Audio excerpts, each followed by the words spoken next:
So we're going to jump into a session now that covers a lot. Plans, status, next emphasis, timeline, and deliverables. We're going to have 4 different presentations, and they're each 8 minutes apiece, plus 2 minutes for questions. So we'll be moving right along. We're going to start things off with Chris Golaz and Woo-Yin Lin. Chris, just you or both going to share time? Just Chris. Okay, for the coupled modeling group, come on up. So that's good. I can actually walk around. I like that. I like it too. I wish I had it. Make it any better. All right, so we have a new group structure for phase 3 as was shown earlier in the organizations chart. And the activities that were previously part of the Watercycle group have now been expanded and separated into 2 groups, both the couple model group and the new Watercycle change and impacts group. So the couple group is responsible for coordinating and merging all the developments conducted by the components group, as well as finalizing, tuning, and performing a standard set of simulation with the new version of the model. And the Watercycle will be focused on answering the E3SM phase 3 science questions. So the key deliverable for the couple group will be a new version of the model, E3SM v3. This will be the last legacy, meaning CPU-only version of E3SM. As for V2, there's going to be 2 configurations. One is a low-resolution version, 100 kilometer atmosphere, 30 to 60 kilometer ocean, as well as a regionally refined model configuration over North American region.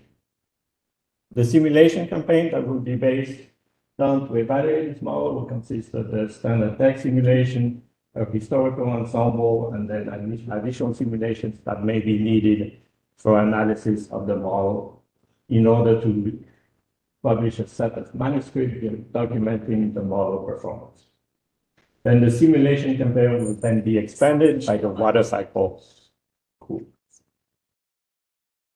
Beyond E3SM v3, we'll work to coordinate with AMOC group, atmosphere group, ocean groups to transition to a new C++ COCOS code base for the atmosphere component and later for the ocean component as well.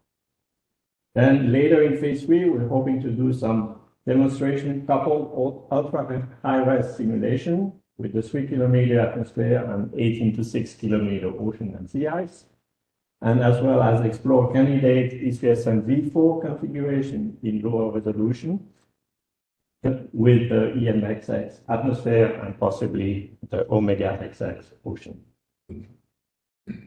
The priorities for V3 is addressing some of the challenges we had in V2.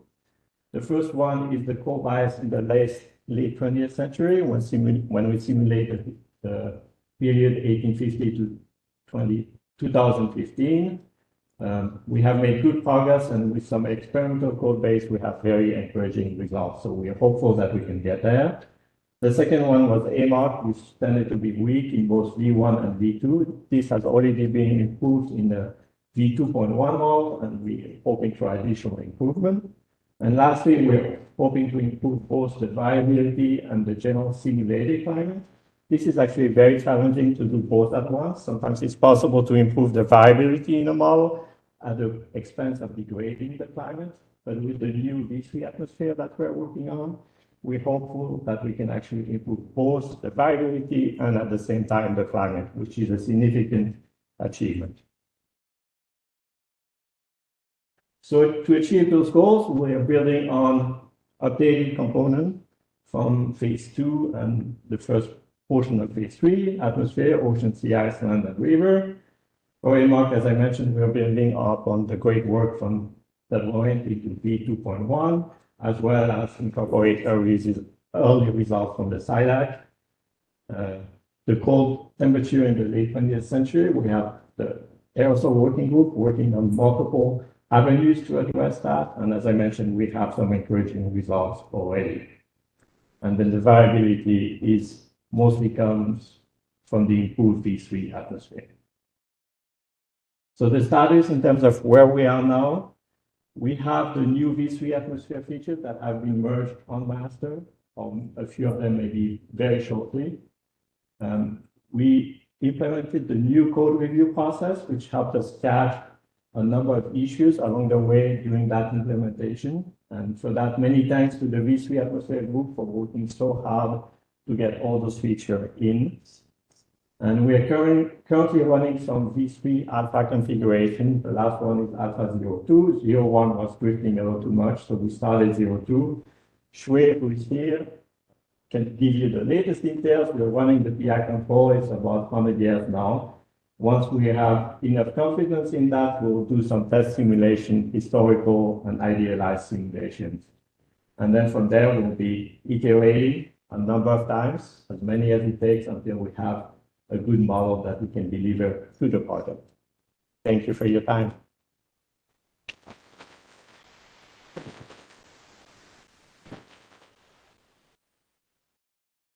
Yeah, we have time for questions.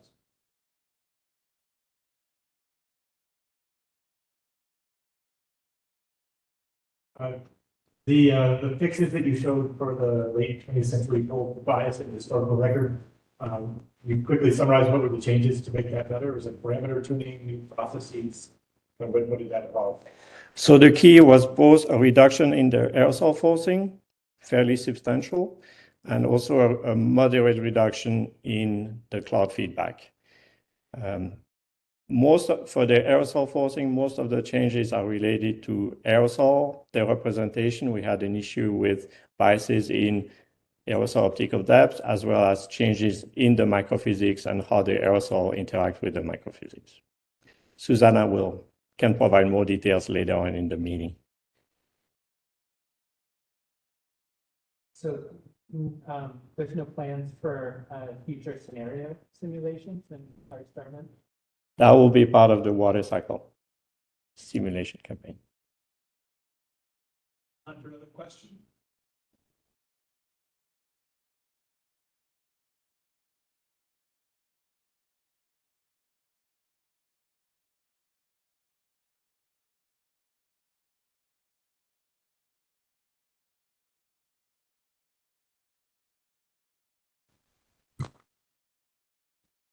Good morning, everyone. For those of you who don't know me, again, I am Bryce Harrop, and I'm presenting on behalf of myself and Claudia Tibaldi.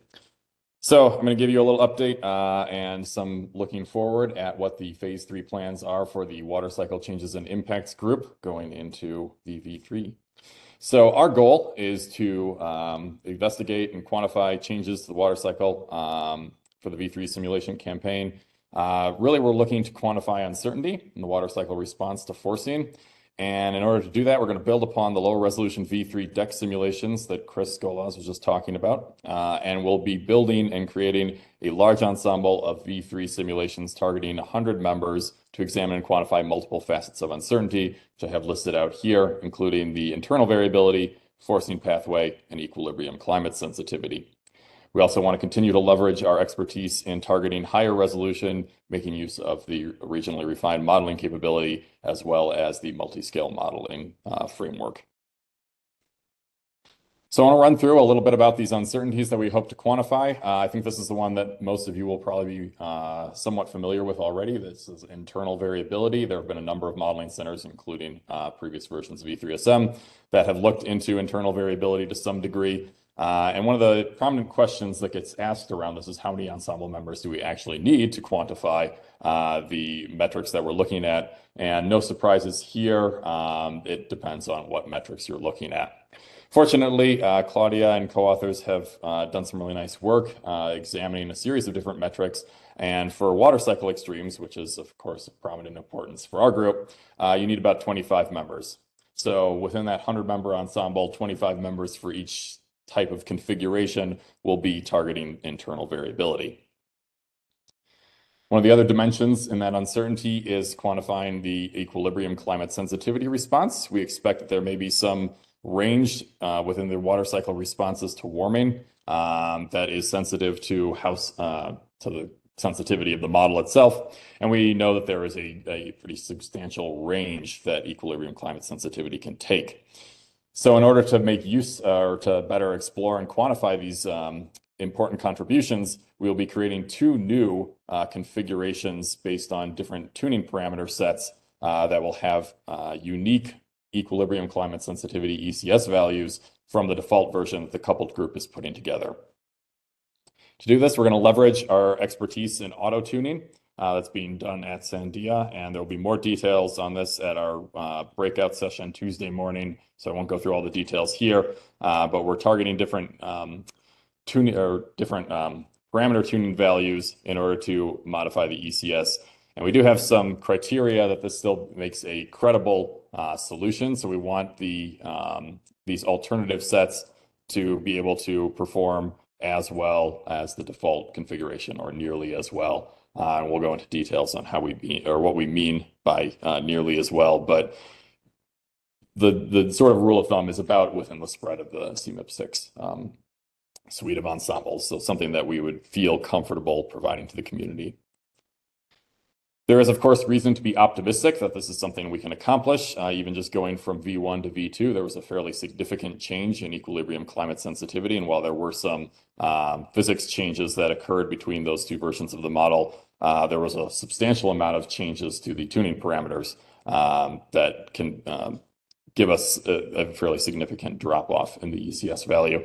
And so we have reason to be optimistic that we can do the same thing with the V3. And we're currently undergoing a pilot study with the auto tuning in V2 to explore the pathway for doing that and constructing those configurations. The final dimension that we're exploring is forcing pathway. So we want to examine both a high and low forcing scenario going out into the future.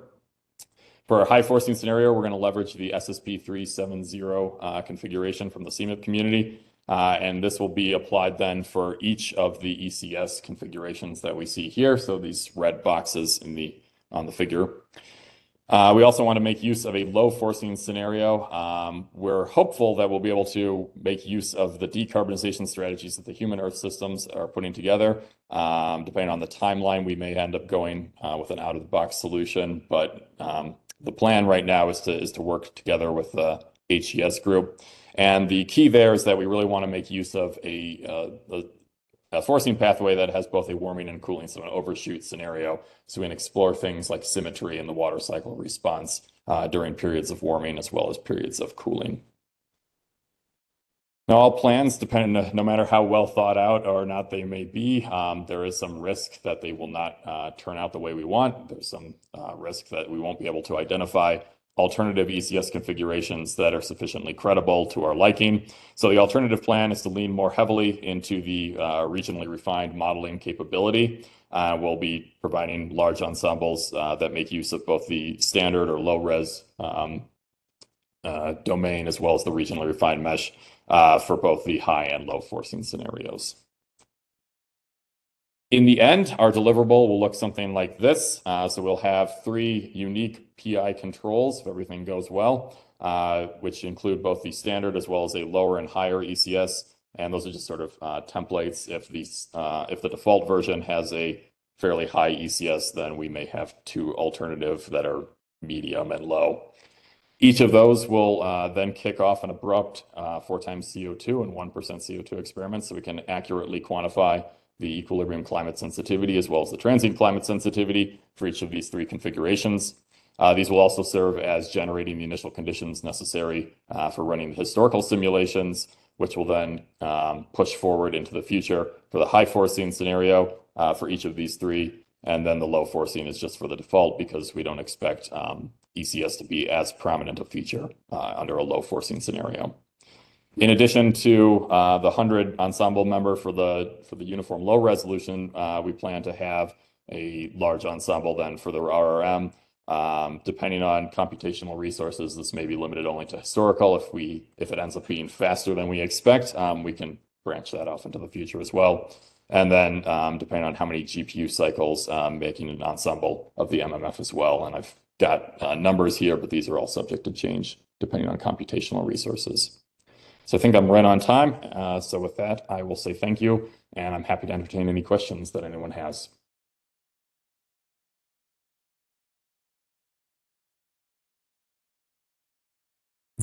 All right, thank you, Thank you, Peter and all. And yes, definitely. This is very much a joint effort with Jennifer, Nicole, and Ching, and everyone else who's involved in HES. So this is an update of where we are. We thought we might start actually with the figure that's in the proposal, phase 3 proposal, which had sort of at the top row finishing out the V2 model, some science simulations. And then on the very bottom row, the core capabilities needed for the phase 3 science simulations that I'll talk more about. And then in the boxes in the middle, a series of things that we laid out that are useful but not absolutely required. And so again, this is in the proposal, and it was really aimed at the overarching BGC science question that's there, and in particular the overarching HES science question. Bless you. About what are the impacts of biogeochemical cycle feedbacks on the climate and societal outcomes of different energy pathways, in particular thinking about net zero greenhouse gas emissions. And at the very bottom right of the slide, we had laid out a series of experiments, decarbonization strategies, methane impacts, overshoots, food security trade-offs that we envision being done. This is with the somewhat the downscoping and some of the restrictions, budget and people-wise that have taken place, the reduced roadmap for the HES group. And so you can see we've streamlined and come down to still finishing those V2 simulations on top. And then the core pathway on the bottom, on the one hand, of finalizing the integrated assessment model coupling, and tuning marine BGC that then feed into what we envision will be the phase 3 science simulations. And so it's done this way really because HES in this phase of the project is about science simulations, not about model development. And we keep in close touch and talk with the land group, with water group, but with this goal in mind of being pretty ruthless in terms of what's being careful about our dependencies to make sure we get to these science simulations on time in this phase of the project. So with that, then I'd like to sort of walk through the pieces here. And on the one hand, at the first year or two of this phase, we'd like to finish out these V2 science simulations. And then in the second part of this, we'd like to run and finish out the science simulations with a coupled integrated assessment model. And so these are the pieces here I'd like to walk through. I'm not going to go into this table in detail, but it is available on Confluence, the actual detailed major epics and tasks and everything that's taking place. So on the one hand, the V2 BGC land atmosphere coupled simulations. So this is work that's Shaocheng and Qingzhu have really been leading to take the V2, this V2 model with prescribed, on the one hand, anthropogenic emissions, and the other hand, because this particular version of the model had a non-performant AMOC, prescribe ocean CO2 flux. And then we have a couple of science simulations that we have done the spin-up historical and leading into looking at questions like wildfire CO2 emissions. What's the effect then on regional and global atmospheric CO2 growth rate? And then parameterization of convection. How does this influence terrestrial ecosystems? So this is in progress. And as that roadmap showed, is envisioned to be sort of the first half, finish out in the first half of this phase of the project, basically. Ching is and many others, but Ching is leading also the sort of the next box down in that roadmap, which is the testing of the new features. So rigorously testing for V3 land features, and this includes crop modeling capability, crop management, subgrid topographic units, Mozart two-way irrigation, plant hydraulic schematics. And these are done then, these were developed and tested individually, but the whole point of this effort is to test them together. So now sequentially test them for compatibility and evaluate the historical transient simulation performances using tools like E3SM Diag and ILAM. So this work is ongoing. Second, there's a team really, Tim Shippert and Alan DiVittorio have really taken the heavy lifting, led a lot of the technical development. I've been involved mostly in a herding cats perspective, and then Eva Sinha and Dale Hao also in the integrated assessment coupling work.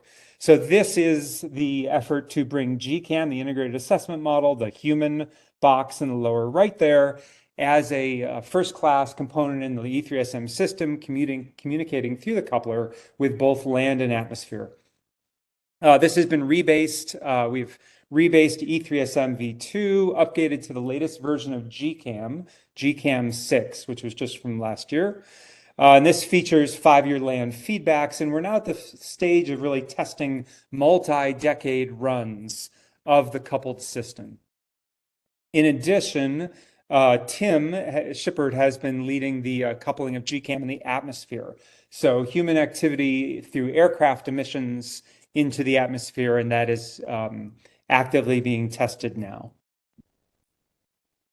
And yes, so this is, I'm getting a little tight on time, but basically we can, the figures show diverging test runs here of coupled and non-coupled model runs here that again that Eva has been doing a lot of these test runs, and this is basically agriculture. Currently only agricultural yield is being scaled, so there is and this is being built out, but carbon density is affected by climate change, and the Earth system model side feeds through to GCAM, which makes things like land allocation decisions.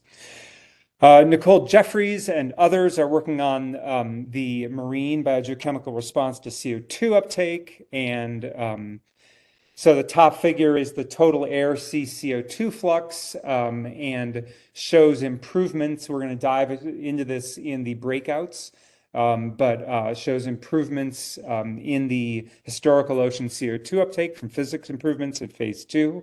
And this is all very necessary because we require a equilibrated ocean ice carbon cycle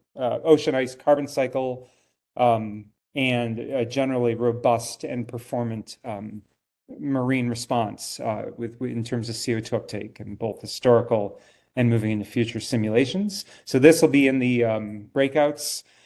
And this is the timeline of that work, the tuning on the one hand in year 1's implementing supercycling and in other activities. And then in year 2, a fully coupled tuning. That's sort of the end phase here before we put it together in terms of the model that we'll use for the HES science simulations. And finally, let me just say these breakout sessions will dive into more detail on all these topics.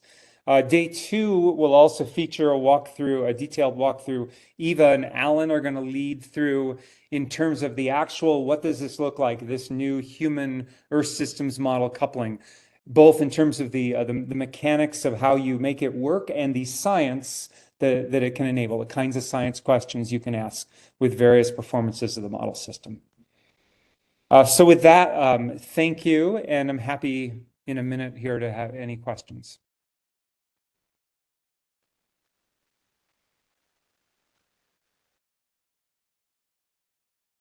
Thank you. I do want to thank Andrew and the rest of the Polar Science team for their help putting this together.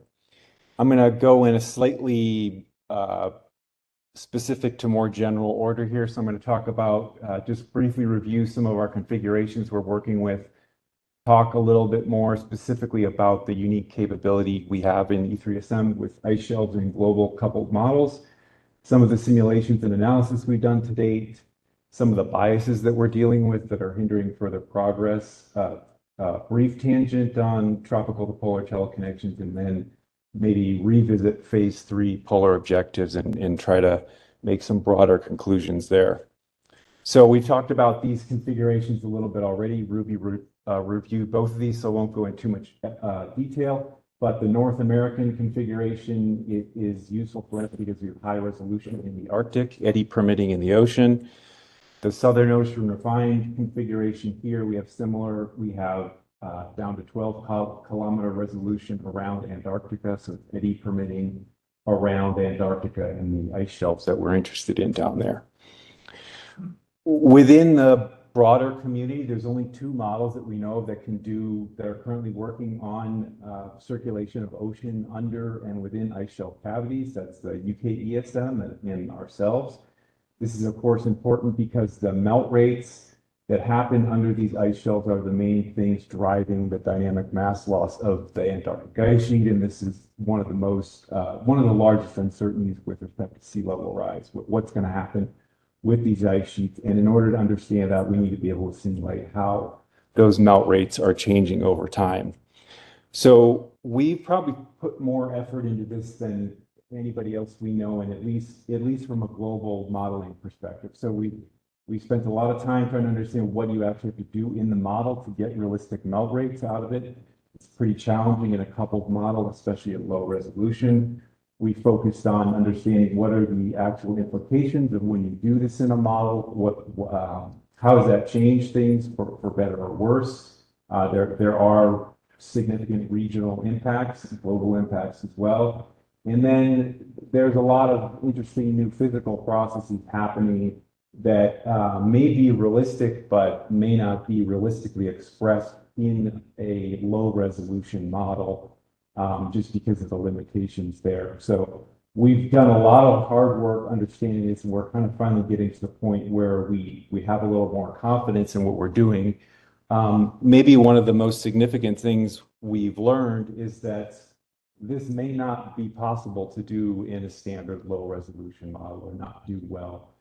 This is a grab from one of our phase 3 confluence pages where we looked at a half a dozen different low resolution configurations, about 10 different regional and global metrics to try to come up with a low resolution configuration that does well for Southern Ocean climate and ice shelves, and also does good globally. And we really decided that we weren't making a lot of progress, and we were going to just put that aside for the time being and go ahead with our higher resolution configuration. This has been a big focus of our phase 3 effort so far, using the Southern Ocean refined configuration. We've made a lot of progress on that, thanks to Chrysalis. Thanks to the efforts of Darren Como, who's really pushed on these simulations. We've got a 1,000-year 1950 control run done. We've got 2 historical ensemble members and 1 SST-37. This is a big achievement for us, and I think the community as a whole. We have not ever been able to do even one historical simulation with the low resolution model, just because we didn't have confidence in the fact that it wouldn't blow up and lead to these melt rate instabilities that are pretty prominent in low resolution models. So the fact that we've gotten this far already in this simulation campaign is is good progress. As you can see here, this is a couple 100-year chunk from that 1950 spin-up. The blue is where we want to be with respect to overall melt fluxes from Antarctica, so we're doing a pretty good job there. Melt rates are a little high, but they're still reasonable. The properties on the continental shelves that control the melt rates under the ice shelves are all fairly reasonable. Maybe the big thing is that this simulation has been remarkably stable in the context that we haven't seen these ice shelf melt instabilities that are so prominent in low resolution. We haven't seen them in the long control run. We haven't seen them in the historical ensemble members, and we haven't seen them in the SST scenario that we've run. So we are getting to a point where we are pretty confident that we can do a good job on the ice shelves, on the continental shelves with a high resolution model, but we have these bigger global issues to deal with. So we have this huge trend in ocean heat content uptake. And because of that, the ocean that's sitting around Antarctica is much too warm after the spin-up, to about 2 degrees too warm. We also have some biases in the Antarctic slope front and slope current that are important for those are important for mitigating this warm water access to the shells, and there's biases in those as well. So if we look at some sort of global metrics, low resolution water cycle and Southern Ocean refined, these are at similar points in their spin-up. One thing we can say, we do have a pretty nice AMOC for reasons we're not entirely sure we understand yet, but that's obviously something we'd like to pass off to Watercycle if we can. That trend there is not really, it looks like it's trending down, but this AMOC has stayed stable all the way up through our 3.7 simulation. So that's pretty good. Obviously, we are not happy at all about this. This needs to go away for us to be able to do any useful science with this model configuration. So the ocean take is a big problem for us. And obviously, if we could have some combination of these collective global metrics between our simulation campaign and Watercycle and coupled, we would be much happier. If we look at sea ice, we have some significant biases in the southern hemisphere.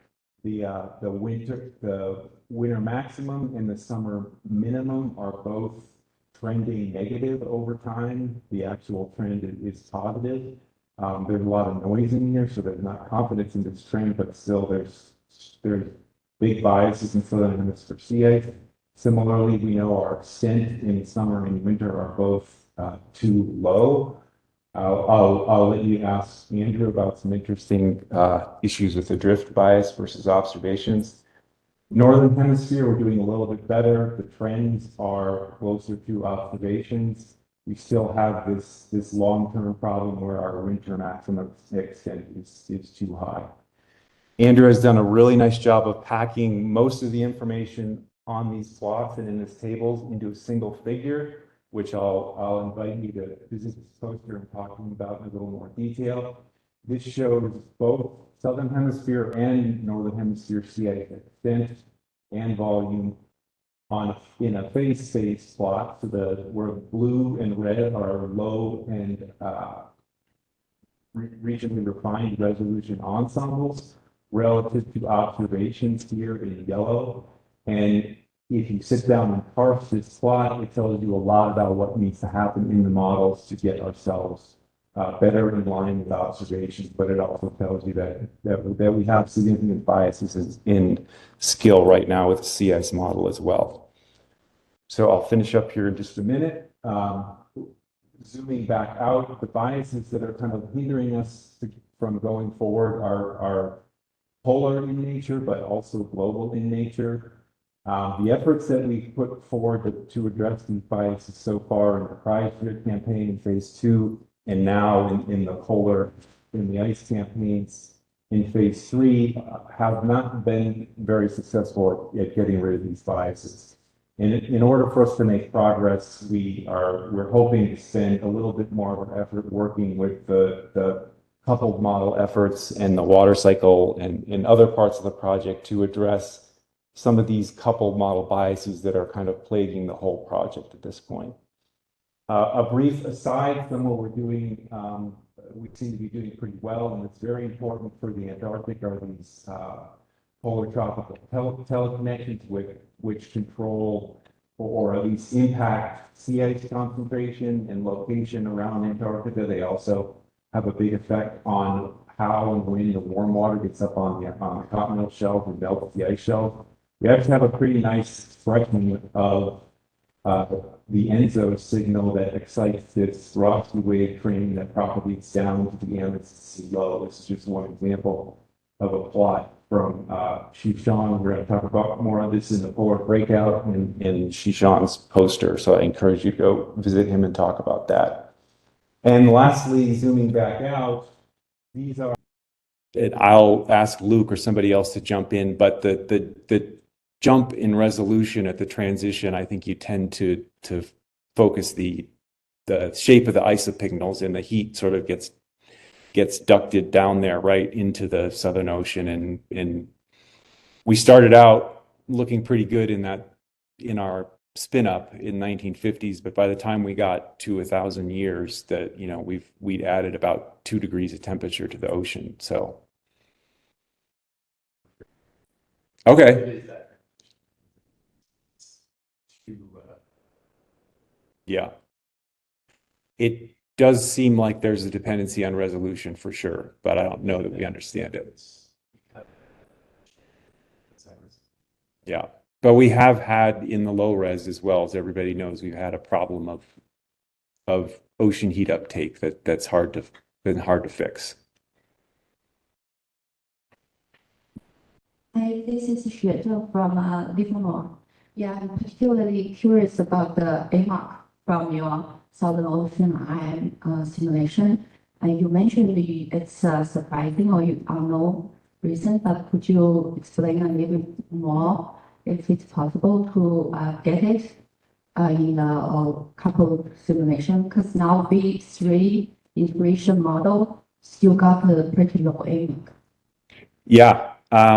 I don't have an answer for you. We're still trying to figure that out, but there's obviously something that having increased resolution in the Southern Ocean is helping that for some reason.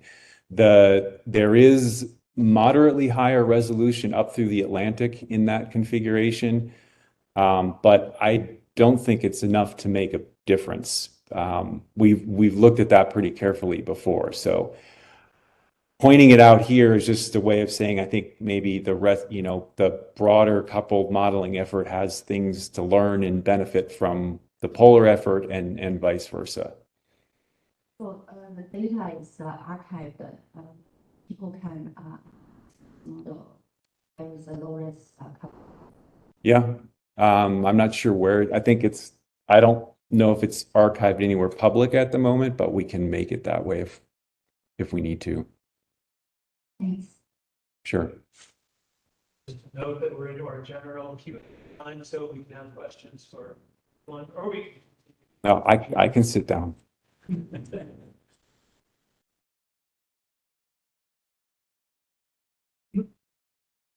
Maybe I have a question more for the Watercycle group. This is Simon. So Bryce, we talked a lot about V3 historical and SFP simulations. So the community now is working on Simulink 6 Plus or even Simulink 7. So for all those simulations with the new model, I think just repeat the Simulink 6 simulations or want to cache like for historical goes all the way to end of 2021.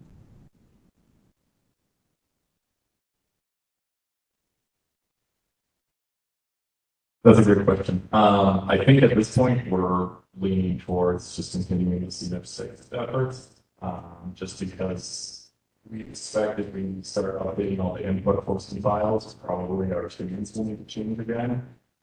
So that would delay anything that would push, want to be beholden to the system community science campaigns on the way.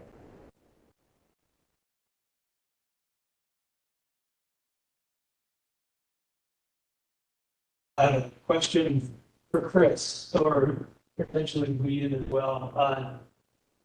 In phase 3, we have the couple group as its own group now, in addition to the water cycle, the HPS, and the polar processes. Just having had a chance now to do some work in that mode, I wonder if you could reflect on how that's working, or there are changes that you would suggest as we progress. I think it's a good model that we have phase 2 well.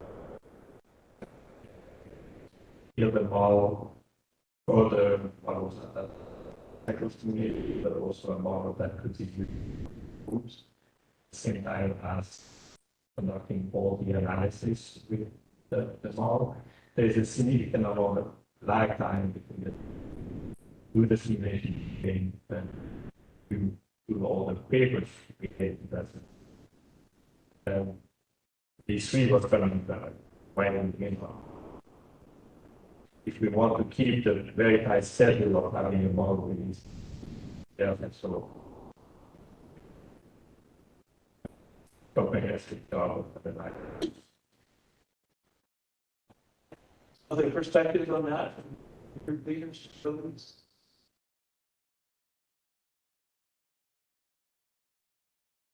Other questions?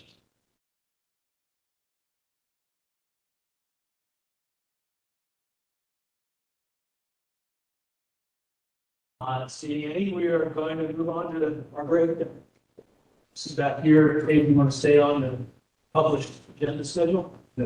Yes. So we'll be back here at 10:45.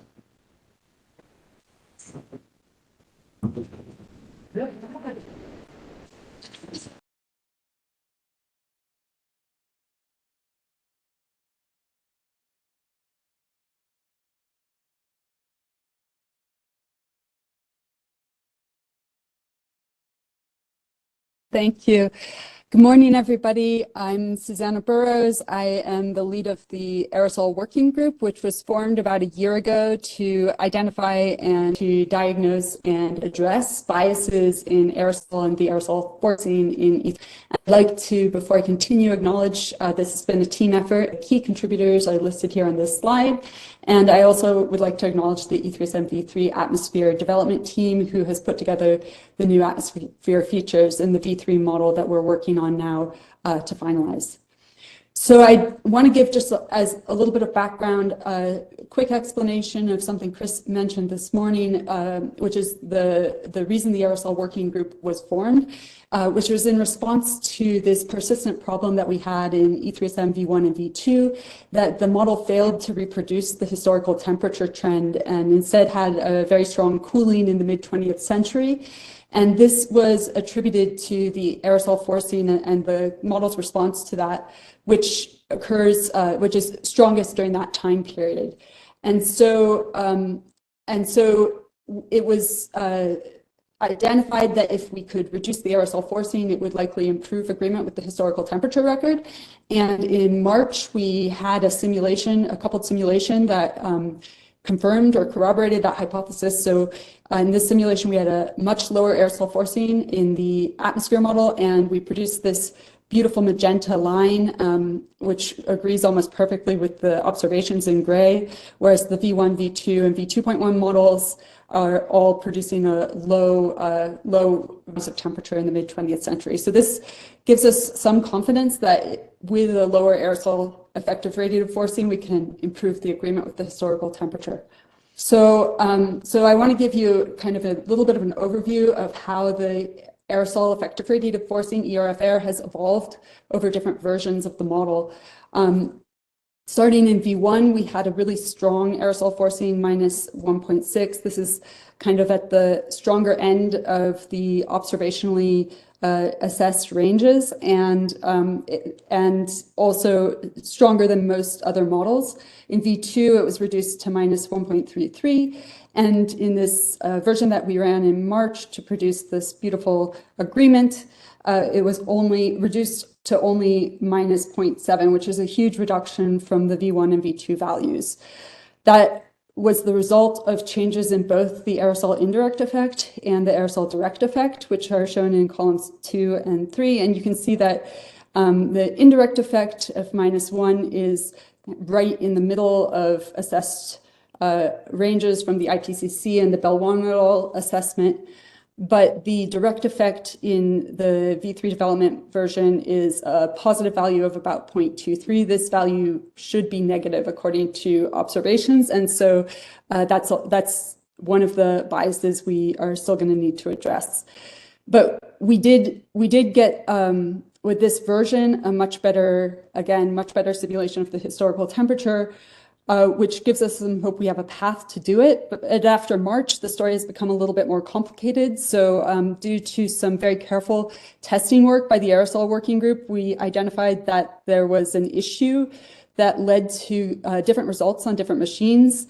And this was tracked down to the compiler optimization level, producing different results in the convection code and specifically in the convective microphysics for certain machines when it was reduced from or increased from O2 to O3. So reducing the compiler optimization flag increased our ERF to minus 0.9, And then several bug fixes were added to the code since then to correct minor issues discovered during integration, which reduced it further to minus 1.04. So this is the version that now the couple team is using to start coupled runs. So our expectation is that in this version, the historical temperature trend will not look quite as pretty as it did in March.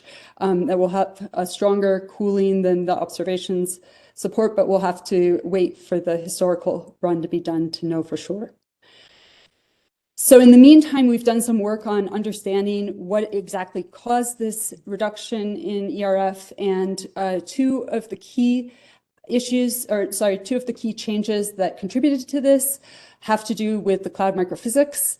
So this is showing here the total forcing in the top row, the forcing from aerosol cloud interactions in the second row, and from aerosol radiation interactions in the third row.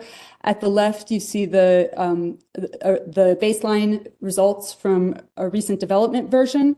And this version of the model has changes to the wet removal that improve the physics and increase the removal of aerosol, resulting in lower aerosol burdens. It also has a lower bound on the cloud droplet number concentration of 20 per cc. Both of those changes have strong impacts on the aerosol forcing. So the second column here is showing you the impacts of turning off the lower bound on NC, which you can see really leads to a strengthening of the aerosol forcing, but only through the indirect effect, which is what we expect. And then the third column shows you the effect of turning off the wet removal changes and leaving the lower limiter on NC. And that leads to changes in both the indirect and direct effects, where the direct effect in this case becomes more strongly positive because of absorbing aerosol that's not being removed as effectively. So this was work by Jiwen Fan and Yunpeng Shan, and I'd like to point you to Jiwen's talk and Yunpeng's poster later today if you're interested in more details. In addition to doing testing and identifying methods that can help with the tuning effort to finalize the V3 model, we've also put effort into developing diagnostic tools that can help us now and in the future to better assess what's going on inside of the aerosol and its climate forcing. And this is one example of that, showing a partitioning of the shortwave forcing from aerosol cloud interactions into its constituent components. The first row here is showing the forcing from increasing droplet number concentrations, causing brighter clouds. The second row shows the effect of increasing aerosol on liquid water path, which in our model, like all other models shown on this plot, increasing aerosol leads to a larger liquid water path and more reflection of light, which is the opposite direction as the observations. And in the third row, you see the cloud fraction rapid adjustment, where increasing aerosol leads to greater cloud fraction and more sunlight being reflected. And so you see the V2 model as the blue rectangle, and the V3 development version from February is the green triangle. And the other models are from AeroCom and CMIP intercomparison projects. The gray ranges are from the Bell-1 et al. Assessment. And you can see that our model, like most of the other models, is within the range for the top and bottom rows, but has the wrong sign for the middle row. So we're doing additional work with another different novel diagnostic to try to, among other things, better identify why we have the wrong sign in the liquid water path, since this is one of the things that contributes to a strong aerosol cloud forcing in E3SM, and also, again, in all other models. And Nasser Mahfouz has a poster later today showing our initial work on that.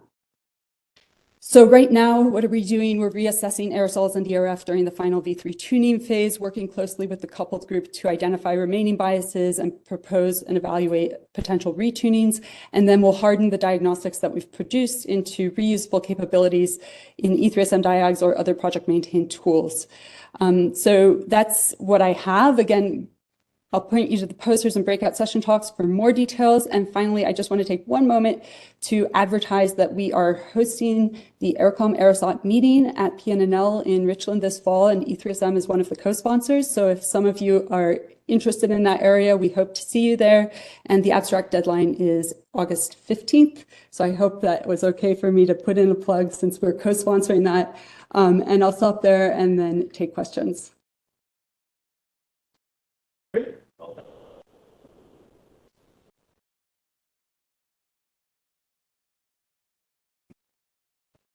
Can you go back? What I asked for. The dots, other, that means that there's no whole business. That's correct. And this was actually called out in the latest IPCC report as being one of the major outstanding challenges in climate models generally related to aerosol forcing. Yeah. We need to create this with the by the constraint. That could be one way of looking at it. I mean, right now, right now we have a wrong direct effect that has the wrong sign that is offsetting a part of the direct effect. But I think we also don't know, it's important to keep in mind, we don't know exactly what the right number is for the aerosol effective radiative forcing. We just know that in E3SM, we got the run that gave us good agreement with the historical temperature record had a value of -0.7. So we think it's likely if we have a similar value that we will get similar good agreement, but we don't know if that's the correct value. Very quickly, Peter, and I asked you to come up. Okay. So I'm surprised that the ERF is going back up above 1, and it feels to me like we're probably not going to be the 20th century, which I thought that we decided was an existential threat to E3S. Really need to be more than that. So are we planning on releasing a model if we're not using the 20th century? Well, maybe I can say something. So I don't have the decision about whether we plan to release the model, but before somebody else answers that part, maybe I can just say, clarify that the reason it became stronger was as the result of fixing some bugs. So we don't want to not fix those bugs, right? But also we still have additional tools in our toolbox. We still have ideas about how to make it weaker again.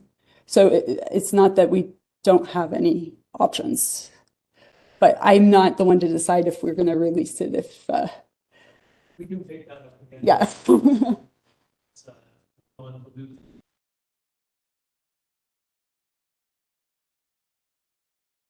All right, thanks for that.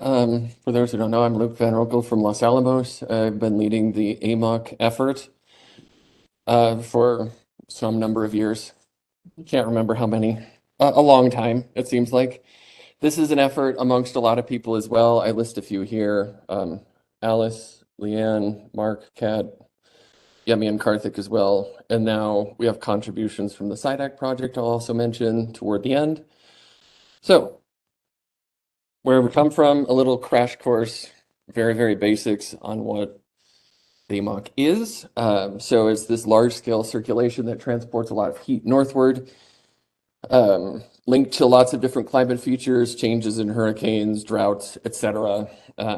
There's a lot of suggestion and suggestion that if it were to collapse, it would have very dramatic impacts on the climate as well. So it's important to understand and it's important to simulate correctly. So within E3SM, put these up here. Just one more, here we go. So the middle panel here is some V1 results along with V2 as well. V2 low res looks a lot like V1. So the black line is the low res, much weaker than observations. The V1 high res, we can plot out much more than this, but only 50 years is shown here, but it's stronger than observations in robust and reliable, so it's good. So it's a problem that we've been trying to tackle for some time. On the right is E3SM data plotted against CMIP6 from a paper by Wilbert Wire. You can see us there pointed at with the arrow on the low end of the spectrum. But also to highlight here, these are all low-res models and we're kind of all over the place as to where it is. So it makes it an even more complex question as to whether or not, say, the models on the strong end of the spectrum are actually simulating this correctly. Like they may be getting the right answer, but maybe not for the correct reasons. So what have we been doing? A whole bunch of different efforts here. I'll just queue all these up. Oh. Looks like I uploaded an older version here. My apologies for that. So we got a little bit of an issue on that side. So we looked at a lot of things. So given that low resolution looks weak, high resolution looks strong, we say probably unresolved processes. So we've looked at things down the list like changing horizontal resolution. So we looked at a lot of different cases, WC14, so these regionally refined cases, 30 to 10, which is an eddy permitting, all the way down to 18 to 6. We've also messed around with the vertical resolution, doing 60 layers versus 80. We've changed eddy transport parameterization. So this is Gent McWilliams primarily, but we've started to do a little sensitivity testing with ready isopycnal mixing as well. So we've tried a number of different Gent McWilliams closures for the mesoscale eddies, looked at some changes to vertical mixing with not a lot of results there. I said ready. Also tested some sensitivity to background vertical viscosity and diffusivity, and there are some kind of well-known relationships, such as you increase background diffusivity and you tend to get stronger AMOC. In E3SM, you increase background diffusivity and it tends to weaken AMOC. So exactly backwards until it gets really, really strong, but then if you look at the overturning stream function, it's for the wrong reason. We've also experimented with some eddy energy backscatter parameterizations. All of these really didn't lead us anywhere. And then, oh yeah, this is the old one. So this is not a comment on where we stand, that there are no solutions, but just that it's not here.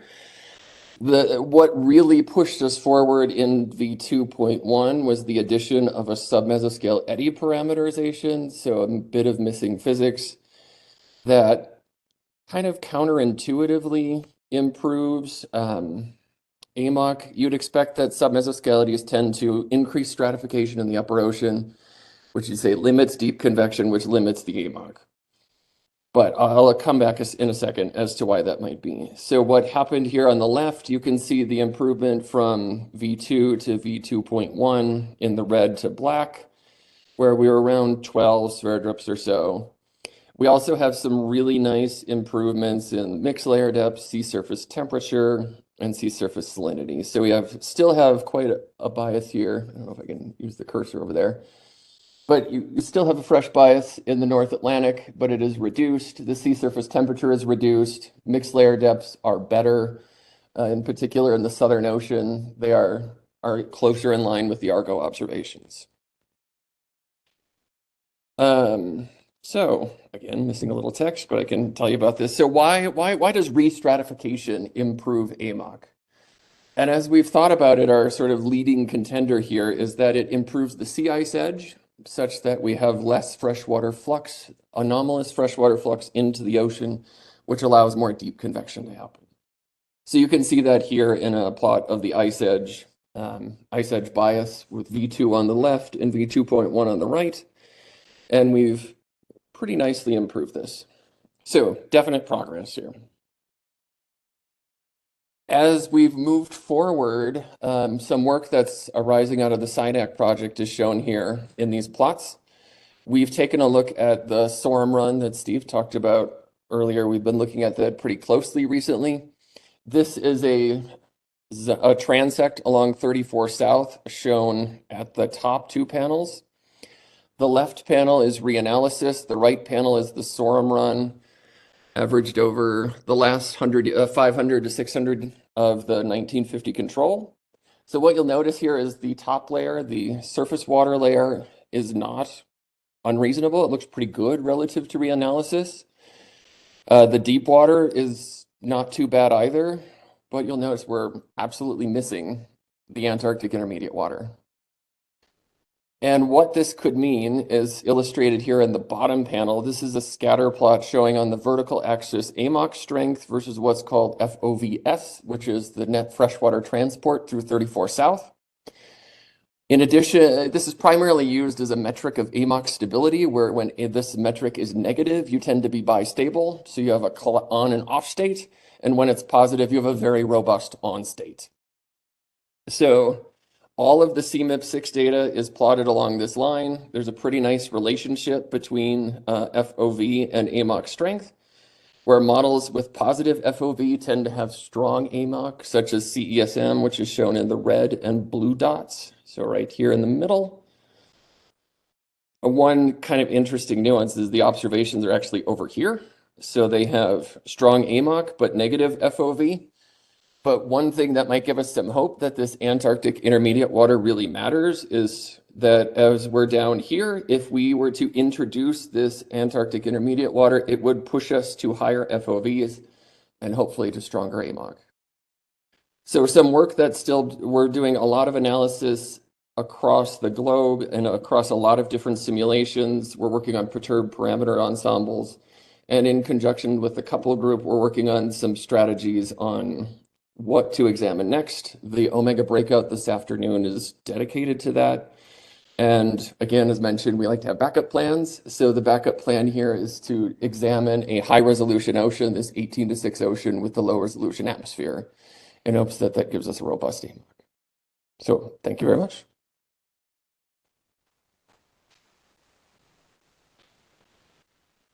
Thanks, Luke. We do have 2 minutes.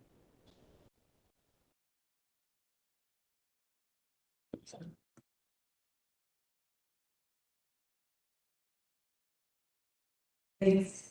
This is Susannah Burrows. I was just wondering, the really interesting update about all this great work you guys are doing. I was wondering if there's a value or something you're doing already, maybe using passive tracers, like chemical tracers, like isotopes, and for better understanding the transport and like where the issues are exactly. Yes, in short, yes, definitely. On the short term, like Matt and I have talked about using CFCs as an example, also thinking about ideal age so we can track water masses better. The SIDAC project is moving toward Lagrangian particles, so it's a big part of where we're driving. It could, I'll also add to some of our understanding of the heat content anomalies seen in the polar campaign as well. Yeah, and this is also something, we noticed during the BGC runs for V1 that there were really clear indications of there just not being enough coupling between the surface and show up really clearly in the tracers. Yep, I think so.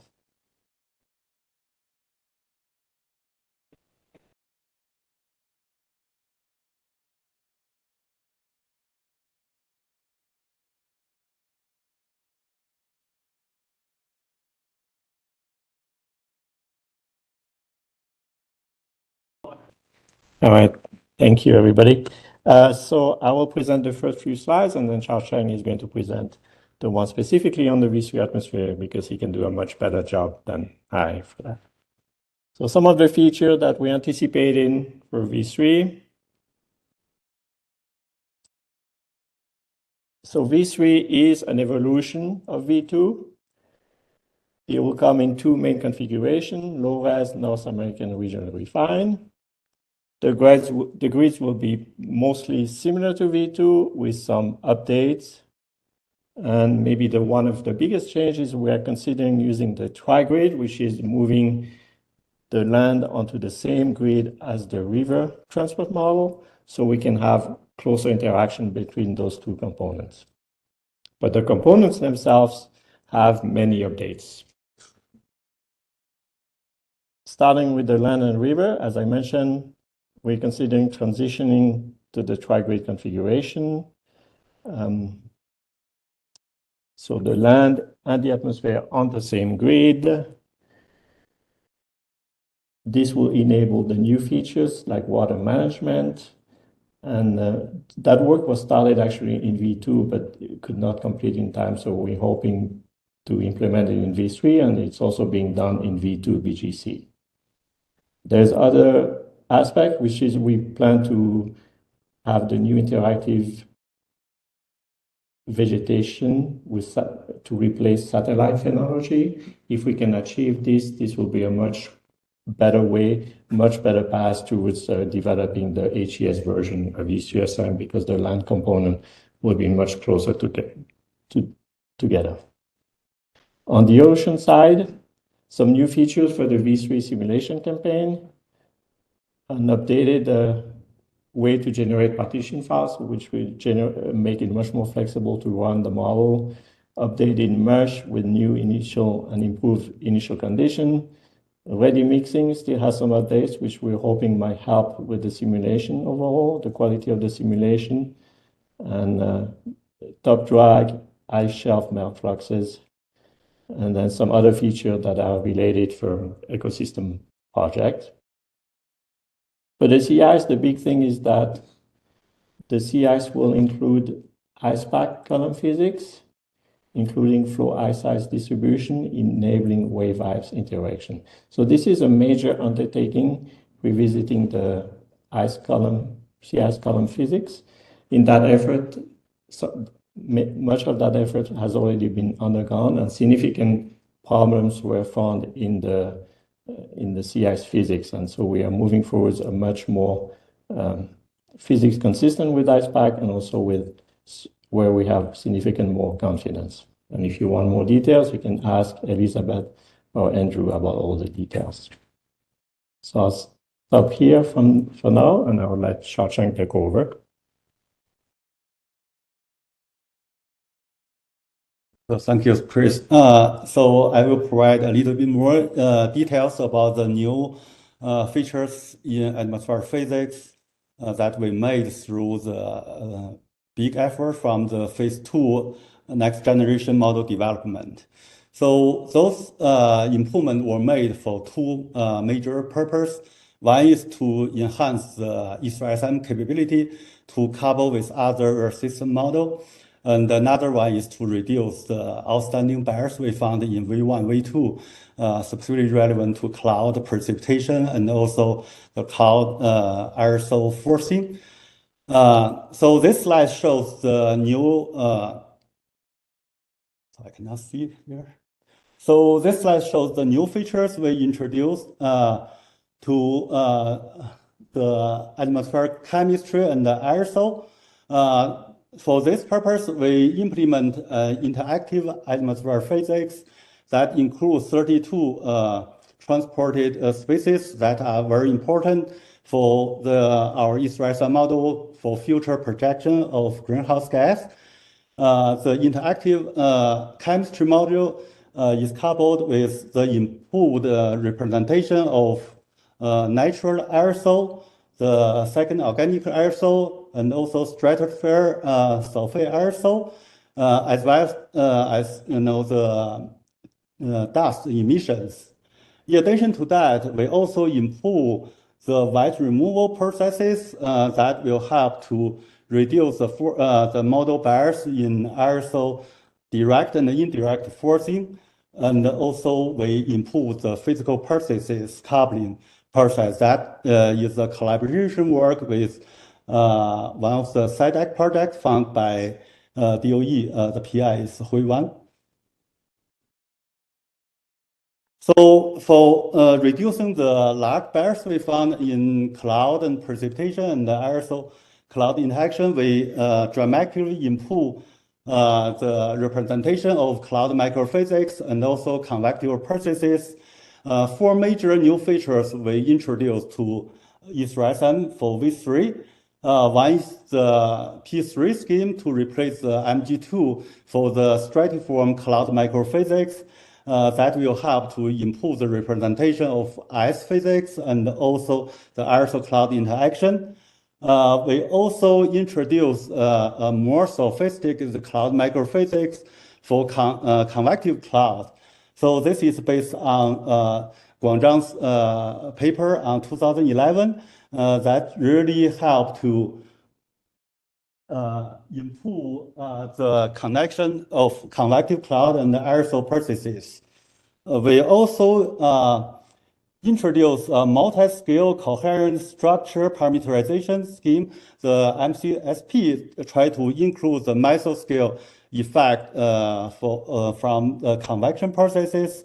We also improved the cloud-based mass flux.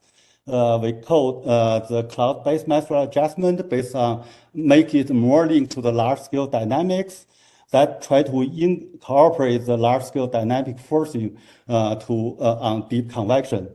So overall, the improvement in chemistry and the aerosol has minimum impact, but it's dramatically improved the model capability to coupling with other components. And the new cloud and the convective features has dramatically helped improve the scientific fidelity of model simulations.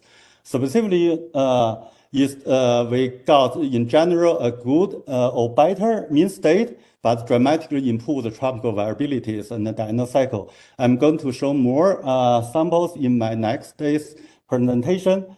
For the computational cost, by adding all those new capabilities, we increase the computational cost by probably around 33%. That's actually is much better than what we expect. Specifically, if you consider the more complicated atmospheric chemistry and the aerosol, that is very good. So that's it.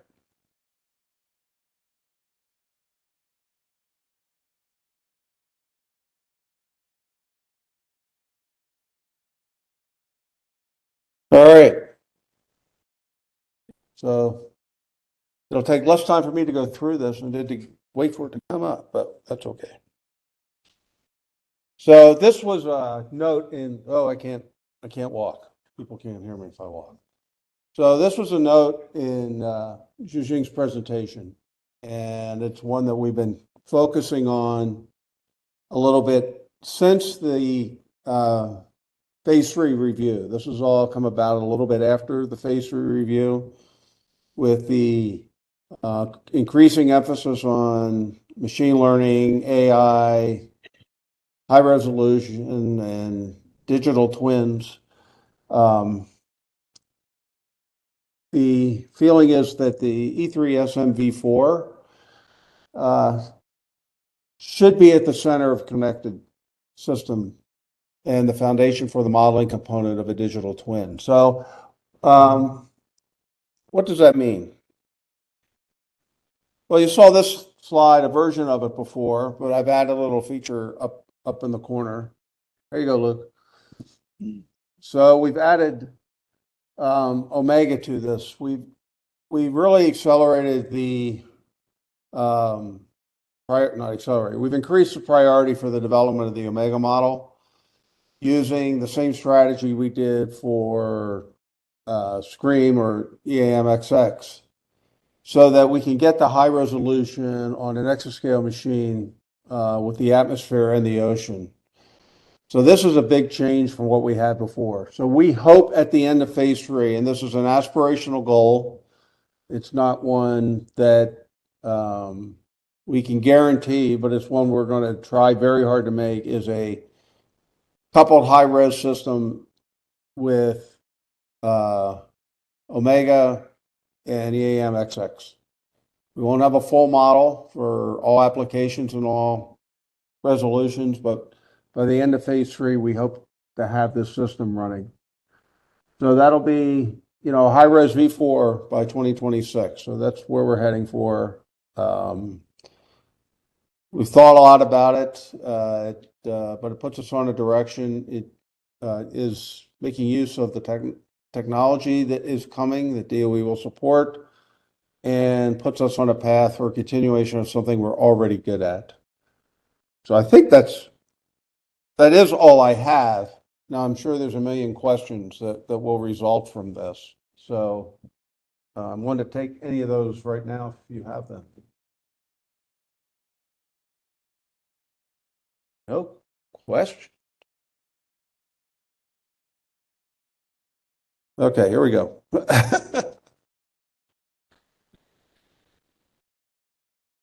Something a little naive. We don't, so Andrew Gettleman claims that he does in a conversation this morning. Everything I have read is not. I don't understand it. It is some combination of very high for an Earth system digital twin or climate digital twin. I've seen them in other. I have a little presentation that I put together. It's just some DOE applications and digital twins. It's supposed to be a silicon version of nature. That's the idea. It combines things like high fidelity simulation with data fusion, all combined together interactively, so you can explore questions and the user can work through an interface to access all the stuff at the exabit scale. All I know is that all of it depends for something like this. We're going to need probably a 1 kilometer atmosphere and at least 10th degree ocean model to achieve that and that'll be just the modeling component of a digital twin. A digital twin is lots more than just a model, much more than just a simulation tool. So in our world, you can think of something like the ARM site. You have instruments running at the ARM site, you have a digital twin running, you're able to incorporate new things and seeing how that would, does the instrument simulator produce the same thing that the instrument's seeing? And make adjustments as you do that type of thing. Any other questions? Hi, my question actually related to the previous question about what's digital twin. I think one of the features for digital twin is that it would allow the faster impact and response so that we can take actions to the kind of with extremes. So my question is that in the high resolution version 4, where we have a model fast enough to be able to apply to different sectors for that. Thank you. Depends on who's going to buy me a computer. So, I think part of this is, like I said, aspirational. I think we can do it. I'm not sure what kind of speed you're talking about, but we'll definitely be able to do it faster than real time, right? If we can do it on the order of a simulated year per day. Now, some of these digital twins are of weather, not climate, but weather. And, I don't know whether we'll be running a weather prediction models of digital twin or not, but, this is pushing the limits for what will be, like we've always done, pushing the limits now for what will be possible in the future routinely. That's why we're doing the exascale now. Exascale will be routine 5 years, I think, routinely. So you got to be out a little bit ahead and you got to push these boundaries if nothing else, to gain experience on how to do it. It took us how long, Mark? The whole phase 1 to get programming model sorted out? Phase 2 even, I think. 5 years, once programming model. Right. But, even our first attempts at performance, we had a really good atmospheric model written in Fortran for a machine that Intel decided not to make anymore. So, lots of learning curves in this. I mean, this whole thing with modeling is a huge learning curve process. So I think gaining the experience of doing it makes it easier to turn it into practice later, that you have to do that step. Any other questions?